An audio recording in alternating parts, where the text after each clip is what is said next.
Hey everyone, welcome back to the SCPT Show. Today we're going to continue talking a little bit about nutrition. I hope you all enjoyed the last episode about some of the fad diets and the standard American diet. Today we're going to continue sort of on that theme and talk a little bit more about nutrition.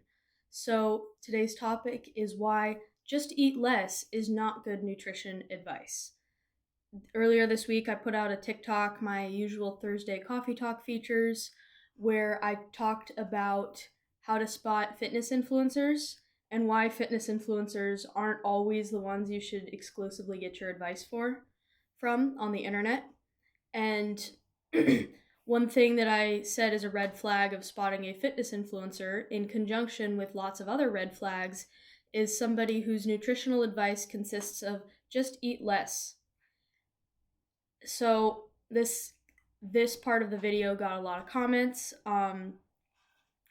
a lot of people supporting this and having seen this previously in the industry of coaches just saying just eat less while they're 16-year-old kids that have probably never been overweight in their life. And additionally, this got a few negative comments as well. So I'm going to go ahead and read one of the negative comments. So the first one is, well, a calorie deficit is the only way to lose weight, so I don't think someone saying to eat less is bad advice at all. I did like this comment and explained that there's a difference between saying eat less and sharing the ways to achieve a calorie deficit in a healthy and nutrient-dense way, which is an important nuance between saying just eat less versus saying, maybe let's do a calorie deficit, but I'm not just going to tell you to eat less without giving you more context to it. And then this did get a little bit heated. The original person commented back and said, I don't think eating less is wrong. It's just a fact of the matter. Giving more details on strategies is good though. Yep, giving more details is essential here, because if you fail to give some of these details, you're actually doing more harm than good. Because the first rule of fitness, personal training, healthcare, any of that is do no harm. So if you are not knowledgeable enough to be giving the details on how to achieve a healthy caloric deficit, then you really don't have any business giving any nutritional advice whatsoever. And then some other people chimed in to say that it actually is really bad, which is how we get disordered eating. That is true. Advice like that can lead to disordered eating. And more people were saying that just eat less without proper nutrients and macros is a way to become malnutritioned. Yes, that is true. Another interesting statistic on this matter is that a majority of obese people are lacking in nutrients and actually undernourished, even though it's clear that they're probably eating some more calories than they need. They are lacking in nutrients, which is the first and foremost should be the thing that we address first. And then this got into a bit more of a argument. Somebody brought up some hormones, which, yes, hormonal issues can make these things less controllable, and that's very true. However, somebody else, the original person, responded and said that hormones are not what are making you overeat. That is also not always true. So let's get into it a little bit and get into why eat less is not the best nutritional advice. So first and foremost, there are special cases. Everybody should know there are special cases and some people that eating less is not going to work for. Now, is this most people? No. This is very small populations. And typically the people that this advice is not going to work for are people that have had poor nutrition advice in the past and have been doing calorie deficits that are far below their basal metabolic rate, their BMR. So they're going to need to get some more nutrients in order for their body to come out of starvation mode. Now, does this apply to most people? Probably not.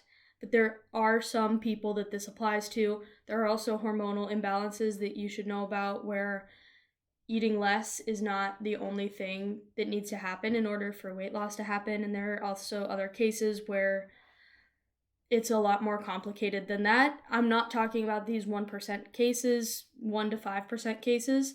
I'm going to talk about the majority from this point going forward, but we should know that you don't know everybody's situation, and if you're a fitness professional, just giving broad statements like just eat less without knowing somebody's story, you're making them feel, first of all, like a number, and second of all, that advice may be harmful. So just know, first and foremost, that there are some special cases out there.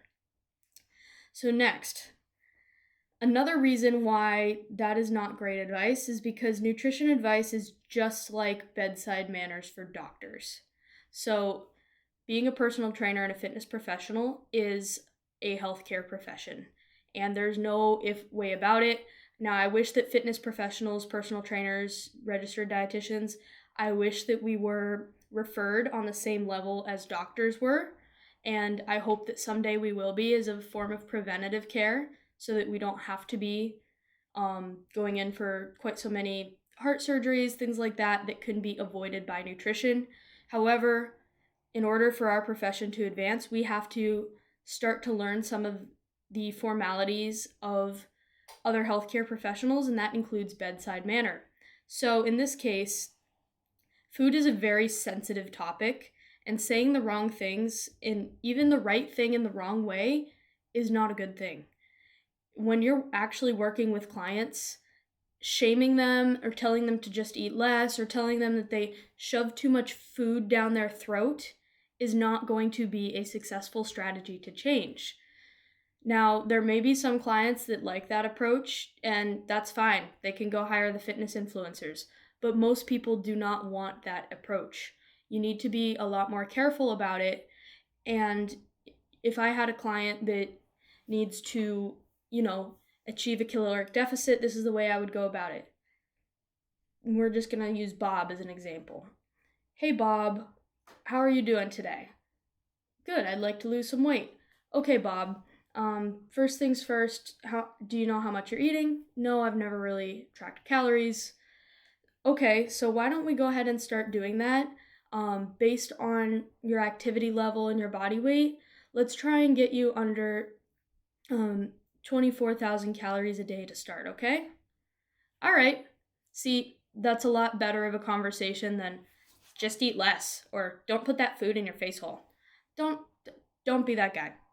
You don't want to be that guy, because trust me, it's not as good for the client at all. And if they don't listen to you because they're annoyed at you, you're not helping people, which is what this is about. We are about helping people and making change and helping people make the changes that they need to make without shaming them. All right? Now, let's see here. So the next aspect of this is another thing that was in the comments, is that nobody is above the law of thermodynamics. So the law of thermodynamics states that matter cannot be created or destroyed, which is true. And this applies to metabolism because calories in versus calories out determines what's going to happen at the end of the day.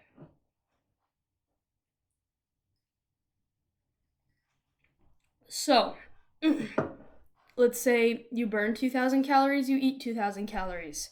You do that for a month. Your body weight's not going to change. Now, let's say you eat 2,000 calories and you burn 1,800 calories for a month. Your body weight may go up. Now, this is again for people in normal conditions, not special cases. Now, let's say you burn 2,200 calories a day, you eat 2,000 calories a day. Your body weight's going to go down. That is true. The laws of thermodynamics do apply. However, the important thing that must be stated here is that let's say that you are again burning 2,000 calories a day and you are eating 2,000 calories a day as well. What does that 2,000 calories look like? Because I guarantee you that if two people both burn 2,000 calories and eat 2,000 calories in the same day, if person A eats a nutrient-dense diet including good amounts of protein, fats, carbohydrates, vegetables, fruit, drinks water, limits processed food, And person B gets their 2,000 calories through fast food, processed food, snack foods, minimal protein, lots of fried food. Person A and person B are not going to look the same. I don't care how thermodynamics-y, how accurate it is versus the law of thermodynamics. Person A and person B are not going to look the same, even if they're doing the same workout routine. That is simply because the nutrient-dense food is going to react in your body a bit differently. Now, there is a lot of truth to the statement that how much you eat is what you weigh and how you look, and what you eat is how you feel. That is very true. However, if your diet is completely not nutritionally dense, it's not going to work the same way no matter how few calories you eat. Because there's also, when thinking about that fast food and processed food, it's also not as easy to track. Let's say you are tracking calories. You look on your internet app, your MyFitnessPal, and it says your McDonald's burger is 500 calories. Fast food places and nutritional labels are allowed to be 20% wrong. So, what is 20% of 500? Let's take a look here. 500 times 0.2, that's 100 calories. So your 500 calorie burger that you think you're eating might be 600 calories. Additionally, portion sizes are huge. So I've got some ice cream in my fridge. I've got no shame about it. I eat ice cream, and I think most people should eat ice cream. Your diet shouldn't be just boring all the time. Here's my ice cream, all right? It is 200 calories for a 2/3 of a cup serving. So that is important to know how much you're really eating. I guarantee you that I eat more than 2/3 of a cup when I sit down to eat some ice cream, so just something to be mindful of when thinking about that. Which is why it is important to emphasize the importance of nutrient quality over quantity, especially with people first starting their fitness journey, because if we're kind of eliminating or scaling back the fast food and the processed food in favor of cooking at home, just like I said in my previous episode, we're already achieving a calorie deficit. And we don't really need to be saying, oh, just eat less, when the message could be just eat better, at least to start with clients for the first few weeks. And eating better is going to typically move people over into that calorie deficit without having to be harsh about it or without having to shame anybody, which is never something you should do. So yes, the laws of thermodynamics do apply, but there are some better ways to help people get into that net negative energy balance than just saying, oh, just eat less. Or even mentioning calories straight away.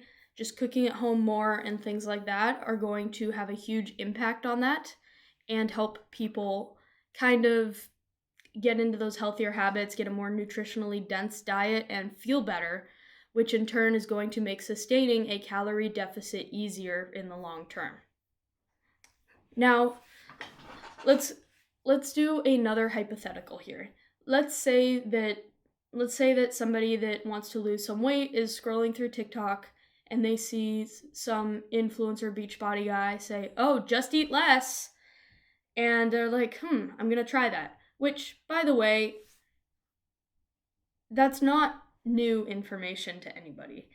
Most adults do know that if they are going to want to lose weight, eating less is something that they have tried, I guarantee it.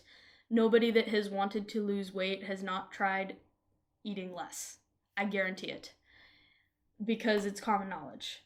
So, but let's just pretend that somebody sees this video and somebody says, oh, eat less. Or a coach tells them, eat less, with no more details.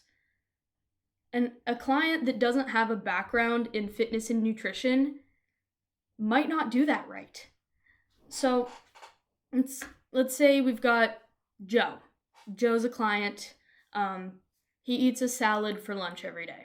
Let's say that this salad has lettuce, 8 ounces of chicken, and like blue cheese dressing on it, all right? And let's say the salad comes out to be about 1,000 calories, okay?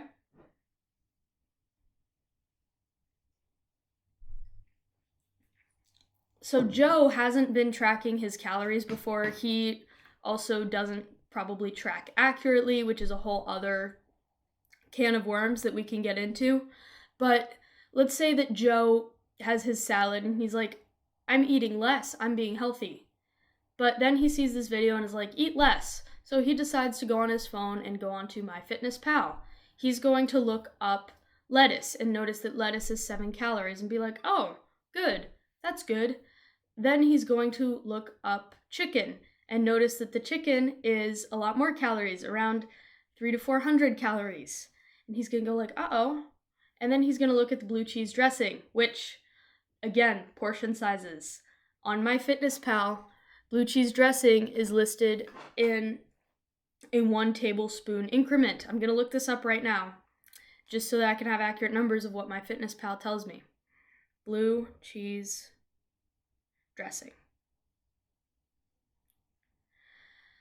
So 2 tablespoons of blue cheese dressing is 150 calories. He's like, oh, cool, that's less calories than the chicken. So you want to know what Joe's going to do? Joe is going to take the chicken off of his plate to lose weight and eat less. And what effect is that going to have? First of all, he's going to be eating lettuce and blue cheese, which is going to essentially be lunch with no protein. And sure, he did eat less calories in that lunch, but what's going to happen after the lunch? He's going to get home from work and he's going to be in his car on the drive home from work and going to be like, I'm kind of hungry. I'm really hungry, actually. And not have a good coach that's able to help him manage those hunger cues. So he's going to stop by his local Five Guys and get a burger and fries and a shake. And undo all of that progress, undo those 400 calories that he skipped at lunch by skipping the chicken and eating a couple thousand calories from Five Guys for dinner. So it is important to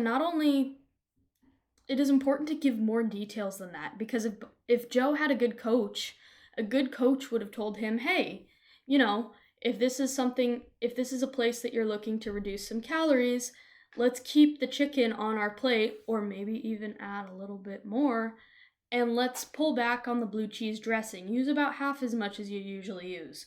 Or let's opt for a different dressing like balsamic vinegar, which is 90 calories for 2 tablespoons. And those sort of little modifications like that are going to go a lot farther with clients than saying just eat less. Because let's say that Joe's got a coach and the coach tells him, hey, let's just do a little bit of balsamic vinegar dressing, 1 tablespoon. That's going to be 45 calories. We're going to add a little more chicken, so we're going to get about 500 calories of chicken, and then about 7 calories of lettuce, right? So that's about a 600 calorie lunch with more chicken is going to fill him up more than the like 200 calorie salad with no chicken, so that Joe is going to make a better decision on his way home from work, and he's going to go home and eat his home cooked meal because he isn't going to be so hungry that he needs to stop for fast food on the way home, if that makes sense. So again, that is why it is important to explain how to achieve that caloric deficit and give clients lots of strategies that are going to work for them to achieve the deficit, rather than just spewing out information and laws of thermodynamics and fitness people talk, if that makes sense. You have to be able to adapt to the client because it's about them losing weight, not you.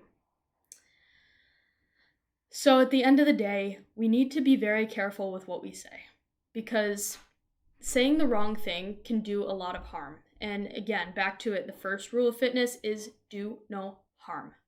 So if you are giving nutrition advice, which, by the way, if you are not a registered dietitian, you really need to be careful with what you say. You shouldn't be giving meal plans or anything like that. Should just be giving examples like I am.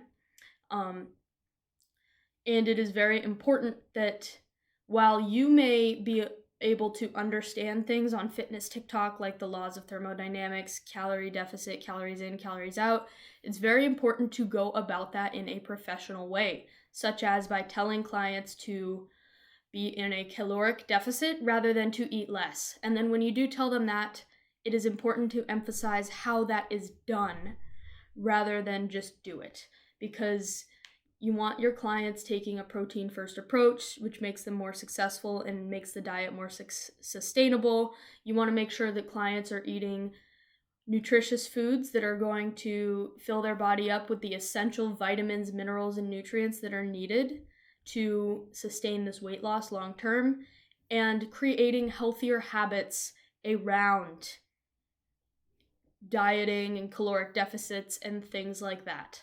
So not only is it about getting the results, you want to help clients create habits, and you want to help them make long-term change and just be healthier.